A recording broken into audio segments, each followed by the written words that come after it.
बुद्धिमान लक्ष्मण ने तत्काल उस कुत्ते को बुलाया और श्री राम को उसके आने की सूचना दी।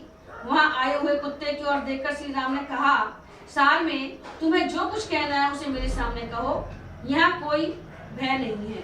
कुत्ते का मस्तक फट गया था। उसने राजसभा में बैठे हुए महाराज श्री राम की ओर देखा और देखकर इस प्रकार कहा, राजा ही समस्त प्राणियों का उत्पादक और नायक है। राजा सबके सोते रहने पर भी जागता है और प्रजाओं का पालन करता है। राजा सबका रक्षक है, वह उत्तम नीति का प्रयोग करके सबकी रक्षा करता है। यदि राजा पालन न करे तो समस्त प्रजाएं शीघ्र नष्ट हो जाती हैं। राजा कर्ता, राजा रक्षक और राजा संपूर्ण जगत का पिता है। राजा काल और युग है तथा राजा यह संपूर्ण जगत है। धर्म संपूर्ण जगत को धारण करता है, इसलिए उसका नाम धर्म है। धर्म ने ही समस्त प्रजा को धारण कर रखा है, क्योंकि वही चराचर प्राणियों सहित सारी त्रिलोकी का आधार है। राजा अपने द्रोहियों को भी धारण करता है अथवा वह दुष्टों को भी मर्यादा में स्थापित करता है तथा वह धर्म के द्वारा प्रजा को प्रसन्न रखता है, इसलिए उसके शासन रूप कर्म को धारण कहा गया है। और धारण ही धर्म है। धर्म क्या जो अपन धारण कर ले वही धर्म है। यह शास्त्र का सिद्धांत है। रघुनंदन, यह प्रजा पालन रूप धर्म राजा को परलोक में उत्तम फल देने वाला होता है। मेरा तो यह दृढ़ विश्वास है कि धर्म से कुछ भी दुर्लभ नहीं है।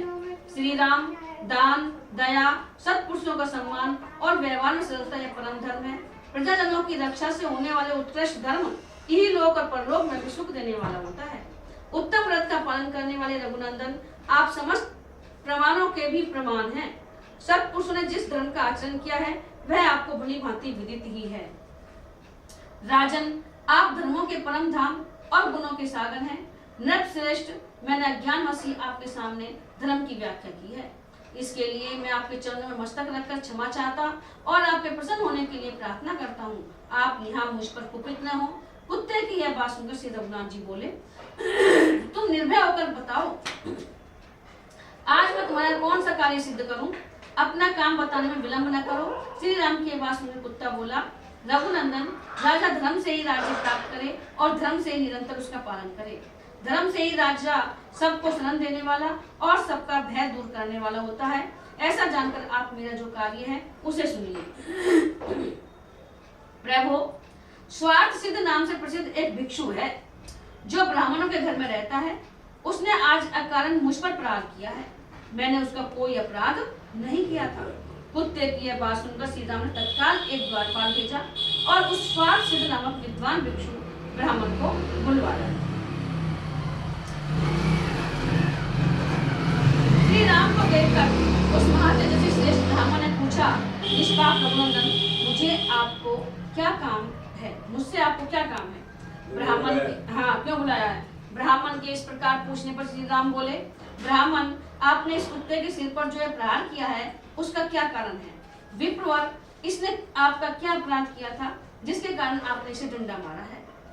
क्रोध प्राणहारी शत्रु है। क्रोध को त्रिमुख शत्रु बताया गया है।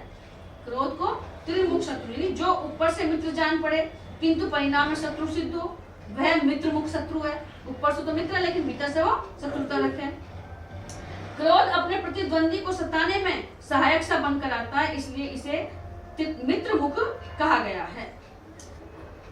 तो इसमें बताया गया है, ब्राह्मण इस प्रकार पूछने पर श्री राम बोले, ब्राह्मण, आपने इस कुत्ते के सिर पर जो प्रहार किया है उसका क्या कारण है?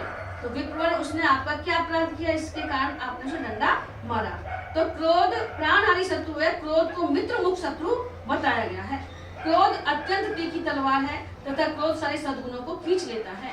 मनुष्य जो तप करता, यज्ञ करता और दान देता है, उन सबके पुण्य को वह क्रोध के द्वारा नष्ट कर देता है। इसलिए क्रोध को त्याग देना चाहिए। दुष्ट घोड़ों की तरह विषयों की ओर दौड़ने वाली इंद्रियों को उन विषयों की ओर से हटाकर धैर्यपूर्वक उन्हें नियंत्रण में रखे। मनुष्य को चाहिए कि वह अपने पास विचरने वाले लोगों की मन, वाणी, क्रिया और दृष्टि द्वारा भलाई ही करे, किसी से द्वेष न रखे। ऐसा करने से वह पाप से लिप्त नहीं होता। अपना दुष्ट मन जो अनिष्ट या अनर्थ कर सकता है, वैसा तीखी तलवार, पैरों तले कुचला हुआ सर्प अथवा सदा क्रोध से भरा रहने वाला शत्रु भी नहीं कर सकता। जिसे विनय की शिक्षा मिली हो, उसकी भी प्रकृति नई नहीं बनती है। कोई अपनी दुष्ट प्रकृति को कितना ही क्यों न छिपाए, उसके कार्य में उसकी दुष्टता निश्चय ही प्रकट हो जाती है। क्लेश रहित कर्म करने वाले श्री राम के ऐसा कहने पर स्वार्थ सिद्ध नामक ब्राह्मण ने उनके निकट इस प्रकार कहा। ब्राह्मण कह रहे हैं, प्रभु मेरा मन क्रोध से भर गया था, इसलिए मैंने इसे डंडा मारा। भिक्षा का समय बीत चुका था, तथापि भूखे रहने के कारण भिक्षा मांगने के लिए मैं द्वार द्वार घूम रहा था। यह कुत्ता बीच रास्ते में खड़ा था। मैंने बार बार कहा तुम रास्ते से हट जाओ, फिर भी ये अपनी मौत से चला और सड़क के बीच में बेढंगे खड़ा हो गया। मैं भूखा हूँ, मुझे भिक्षा को ना मिली। मैं भूखा तो था ही, क्रोध चढ़ाया।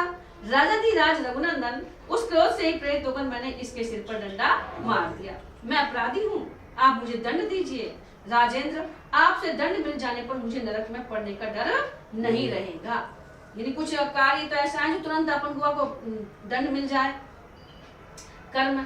तब श्री राम ने सभी सभासदों से पूछा, आप लोग बताएं इसके लिए क्या करना चाहिए, इसे कौन सा दंड दिया जाए, क्योंकि भली भांति दंड का प्रयोग होने पर प्रजा सुरक्षित रहती है। उस सभा में भृगु, आंगिरस, कुत्स, वशिष्ठ और काश्यप आदि मुनि थे। धर्म शास्त्रों का पाठ करने वाले मुख्य मुख्य विद्वान उपस्थित थे। मंत्री और महाजन मौजूद थे। ये तथा और बहुत से पंडित वहां एकत्र हुए थे। राजधर्मों के ज्ञान में परिनिष्ठित वे सभी विद्वान श्री रघुनाथ जी से बोले, भगवान, ब्राह्मण दंड द्वारा अवध्य है, उसे शारीरिक दंड नहीं मिलना चाहिए। ब्राह्मण को दंड नहीं मिलना चाहिए, यही समस्त शास्त्रज्ञों का मत है। तदंतर वे सब मुनि उस समय श्री राम से ही बोले, रघुनंदन, राजा सबका शासक होता है, विशेषतः आप तो तीनों लोगों पर शासन करने वाले साक्षात सनातन देवता भगवान विष्णु हैं। उन सबके ऐसा कहने पर कुत्ता बोला, श्री राम, यदि आप मुझ पर संतुष्ट हैं, यदि आपको मुझे इच्छानुसार वर देना है तो मेरी बात सुनिए। वीर नरेश्वर, आपने प्रतिज्ञा पूर्वक पूछा है कि मैं आपका कौन सा कार्य सिद्ध करूं। इस प्रकार आप मेरी इच्छा पूर्ण करने को प्रतिज्ञाबद्ध हो चुके हैं। अतः मैं कहता हूं कि इस ब्राह्मण को कुलपति महंत बना दीजिए। महंत बना दीजिए। जो दूसरा गाता महाराज, इसे काल जंजर में एक मठ का आधिपत्य है, वहां की महंती प्रदान कर दीजिए, मठ की। यह सुनकर श्री राम ने उसका कुलपति के पद पर अभिषेक कर दिया। इस प्रकार पूजित हुआ ब्राह्मण हाथी की पीठ पर बैठकर बड़े हर्ष के साथ वहां से चला गया। वो तो दंड की वजह उल्टो इनाम मिल गई। तब श्री रामचंद्र जी के मंत्री मुस्कुराते हुए बोले, महातेजस्वी महाराज, यह तो इसे वर दिया गया है, शाप या दंड नहीं। दंड थोड़ी मिला है, इसको तो वरदान मिल गया, तो महंत बन गया। मंत्रियों के ऐसा कहने पर श्री राम ने कहा, किस कर्म का क्या परिणाम होता है अथवा उससे जीव की कैसी गति होती है, इसका तत्व तुम लोग नहीं जानते। ब्राह्मण को मठाधीश का पद क्यों दिया गया है, इसका कारण ये कुत्ता जानता है। तत्पश्चात श्री राम के पूछने पर कुत्ते ने इस प्रकार कहा। राम ने पूछी, भाई तुमने मठ को अधिकारी क्यों बनवाया है? तो कुत्ता कह रहा है, रघुनंदन, मैं पहले जन्म में काल जंजर के मठ में कुलपति मठाधीश था। वहां यज्ञ शिष्ट अन्न का भोजन करता, देवता ब्राह्मणों की पूजा में तत्पर रहता, दास दासियों को उनका न्यायोचित भाग बांट देता, शुभ कर्मों में अनुरक्त रहता, देव संपत्ति की रक्षा करता तथा विनय और शील से संपन्न होकर समस्त प्राणियों के हित साधन में संलग्न रहता था। तो भी मुझे यह घोर अवस्था एवं अधम गति प्राप्त हुई। फिर जो ऐसा क्रोधी है, धर्म को छोड़ चुका है, दूसरों के अहित में लगा हुआ है तथा क्रोध करने वाला क्रूर, कठोर, मूर्ख और अधर्मी है, वह ब्राह्मण तो मठाधीश होकर अपने साथ ही ऊपर और नीचे की 7 पीढ़ियों को भी नरक में गिरा कर ही रहेगा। यानी मैं तो बहुत धर्म करा, जब भी कुत्ता बनाऊं, अब ये तो 7 पीढ़ी में लेट डूबे वो। इसलिए किसी भी दशा में मठाधीश का पद नहीं ग्रहण करना चाहिए। जिससे पुत्र, पशु और बंधु बांधवों सहित नरक में गिरा देने की इच्छा हो, उसे देवताओं, गौ और ब्राह्मणों का अधिष्ठाता बना दे। जो ब्राह्मण का, देवता का, स्त्रियों का और बालकों का धन हर लेता है तथा जो अपनी दान की हुई संपत्ति को फिर वापस ले लेता है, वह इष्ट जनों सहित नष्ट हो जाता है। रघुनंदन, जो ब्राह्मण और देवताओं का द्रव्य हड़प लेता है, वह शीघ्र अविची नामक और घोर नरक में गिर जाता है। जो देवता और ब्राह्मण की संपत्ति को हर लेने का विचार भी मन में लाता है, वह नराधम निश्चय ही एक नरक से दूसरे नरक में गिरता है।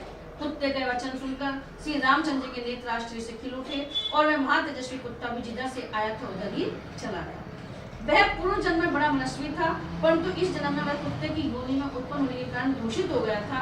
उस महाभाग कुत्ते ने काशी में जाकर प्रायोपवेशन कर लिया, अन्न जल छोड़कर अपने प्राण त्याग दिए। बोलो सियावर रामचंद्र भगवान। ये तो साहब थोड़ी सी अपनी समझ बाकी